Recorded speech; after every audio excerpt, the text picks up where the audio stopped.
Hey, amazing teachers! Ever feel like traditional grading doesn't quite capture your students' progress?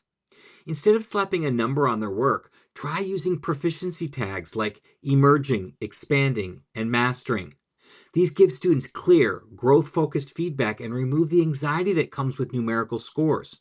For example, if a student writes a paragraph with basic vocabulary and some grammar errors but gets their message across, you might label it expanding rather than just marking them down for mistakes.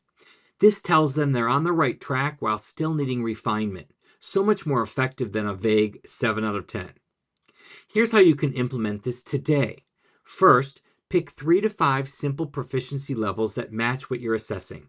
For instance, in a speaking task, your tags might be developing, basic words, some hesitation, expanding, fuller sentences, occasional pauses, and mastering, confident, natural flow. Next, add these tags to your rubric or feedback forms instead of numerical grades. Even easier, print a simple reference chart so students know exactly what each tag means and how to improve. Why does this work so well? Because students shift their mindset from what's my grade to how I can grow.